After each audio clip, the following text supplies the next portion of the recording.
Hello and welcome to this week's video where I will be reviewing on the request of a viewer the Skoda Citigo EV.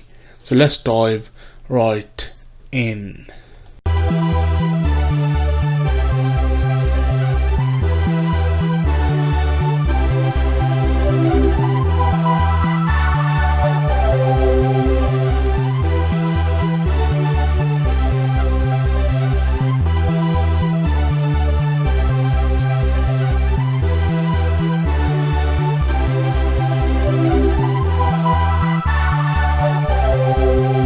I'm going to start this review by talking about the car's design. Now this car is a sister car of the VW Up and therefore the similarities in design and overall shape are obvious. But with this being electric, it has some key differences. One being the blanked off grille, as an electric vehicle doesn't need a grille. At the side, the Skoda is a carbon copy of the VW, however that's not necessarily a bad thing as the VW is a class leader in terms of design. The back, again, the VW similarities are clear, but the Skoda has different tail lights than the sibling. Moving on to the interior, and this interior is fully lifted, basically unchanged from the VW Up. That means it has the same infotainment setup. Now the viewer requested a detailed look at the infotainment, so here we go. Note that the following video has been borrowed from Carwow. All but the basic models get a 5-inch color screen integrated into the dash, which is controlled by physical buttons. There's no touchscreen, no satellite navigation, not even a trip computer. But Skoda solved this by offering a free app called Maps Plus More, which lets your smartphone do the hard work. This Skoda, being the EV, gets a handy cradle to mount your phone, and behind it is a USB port to keep the phone charged. Once the Bluetooth connection is established, it does a great job of being the infotainment system with all the functions selectable by both the touchscreen on the phone or the physical buttons shown earlier.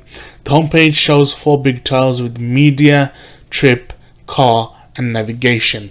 The navigation system uses Garmin software that gets its own unique graphics. It looks good, is easy to read, and loading times are quick enough. It's also easy to use with address entries possible by an on-screen keyboard or handwriting recognition. The live data screen shows both a rev counter and water temperature gauge. The trip function shows your range and how much electricity is being used. You can also stream music directly from your device and radio. Now we move on to the back seats, and as you can see, this car is not the roomiest of cars. However, that is to be expected since it's a super mini. However, it does have enough space to accommodate 2 adults on a shorter journey, which is adequate of a car this size. Moving on to the boot, and as you can see, again, it's not the biggest of boots, and with this car now being the EV, it has an even smaller boot than the now discontinued petrol Citigo.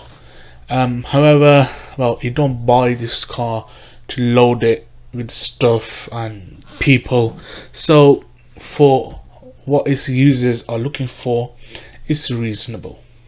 Finally, it's time for the car's specs, and the Skoda EV is only available with a 61 kWh electric motor.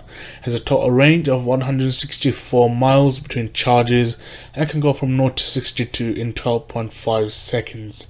Using a standard 7.2 kWh wallbox charging, the Citigo's battery from 0 to 80% takes just over 4 hours. If you're using a fast charging system, it will take only 1 hour.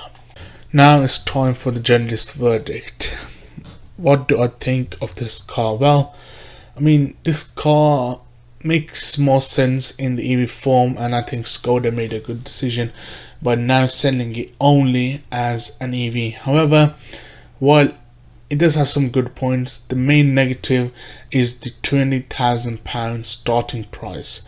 Now, before, this car could be had for well under £10,000 new, but with this electric setup, £20,000, really, I don't think many people would buy a car like this of this size for that amount of money, and for that it loses a bit of points, and I think it gets a 5 out of 10 journalist rating. Thank you for watching.